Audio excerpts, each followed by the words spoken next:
Hi, our topic is discrimination against employment of LGBTQ members. For various years now, the businesses have discriminated towards LGBTQ members and denying them positions in employment. For example, in our court cases of RNJ and JNR Harris Funeral Homes, Inc. versus Equal Employment Opportunities Commissions, Annie Steffens was a transgender female, and when she came out to her bosses of 6 years, they immediately fired her. They said that this isn't going to work out. She later filed a complaint to the Equal Employment Opportunities Commission, who then sued the funeral home.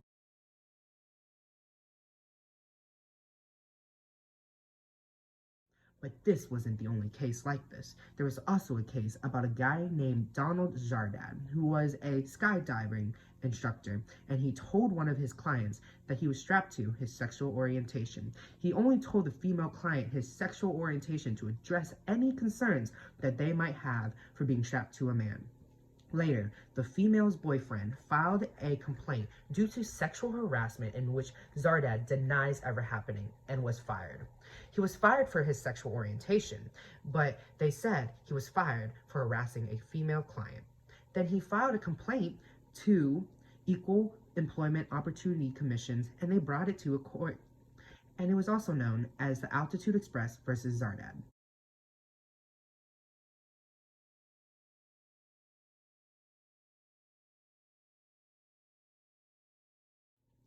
This here is a news clip about Title VII of the 1964 Civil Rights Act, which bars about employers from discriminating against employees' sex.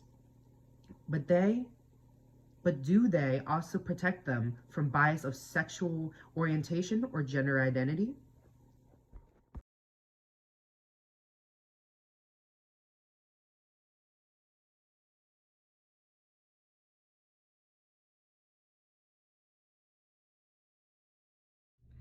So we want to ask you some questions about LGBTQ employment discrimination. Okay. And we have 3 questions for you.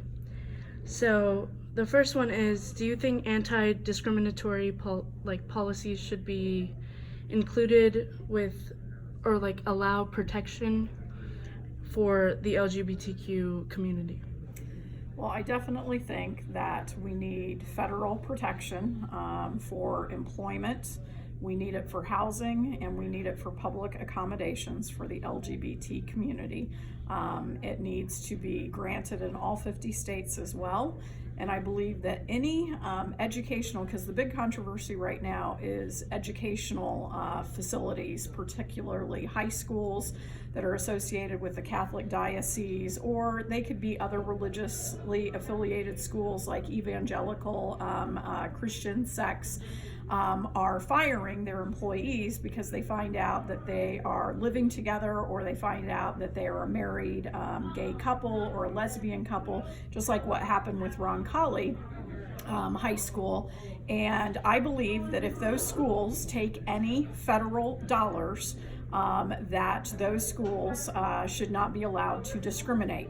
If they are completely privately funded through the diocese, through other religious organizations, then I think they have a right to ask that their employees adhere to their religious beliefs and standards. Just like if a person were working at a mosque, you would not allow that person to come into the mosque and bring alcohol with them.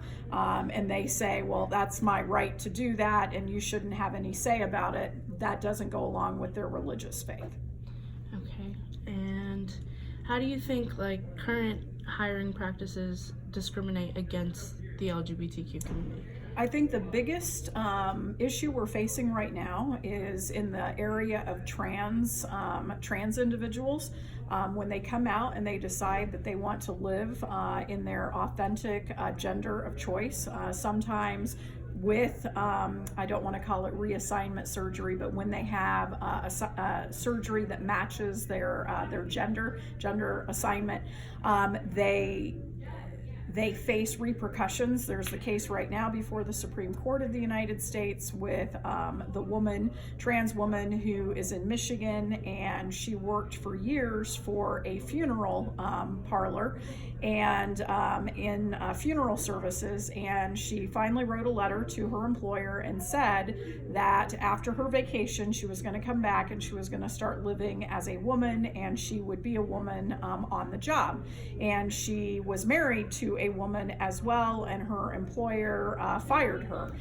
There are other cases where men have been fired because they act too effeminately, meaning that the employer is using their sex and saying, well, there's a certain specific way a man should act or a woman should act or how they should dress, and they're using that as their reason to justify their firing. And I believe that in none of those cases should that be allowed, and they should be protected by the Title VII of the Civil Rights Act of 1964.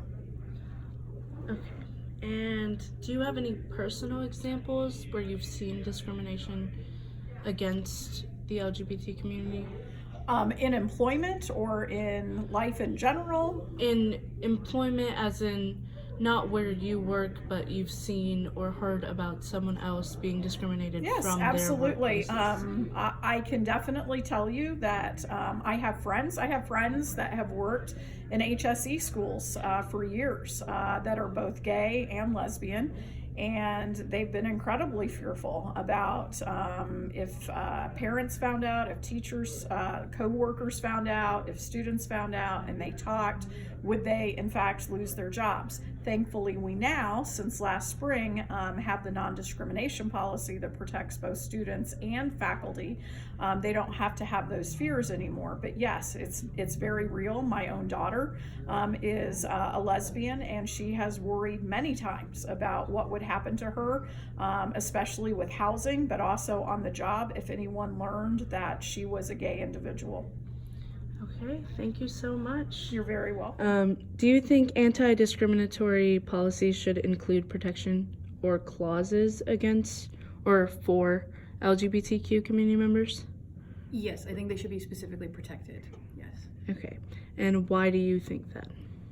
Because they've so historically been targeted for discrimination that the current statutes are not enough to protect that group of people. Okay. And how do you think current hiring practices discriminate those who are a part of the community? I think sometimes it might be explicit, so there might be people who are doing the interview that just don't feel comfortable with LGBTQ people, and sometimes it might be implicit, like subconscious, just, well, that person that's not who I was envisioning for the job, even though they have all the qualifications or something along those lines. So. Okay, and do you have any personal examples that you could share with us? I mean, from news stories, I could, not from personal involvement. So you've never seen it personally? No, but I've only ever been on the receiving end of an interview. I've never interviewed somebody for a position. Okay. Yeah. Awesome. Thank you so much. In conclusion, we believe that being an American allows you to have your rights, be who you want to be, and live your life the way you want to live it. Everyone should have the same rules, where they should be treated fairly and treated the way they want to be treated. But the LGBTQ members have the lesser of that. Sexual orientation should not change the rights you have as an American.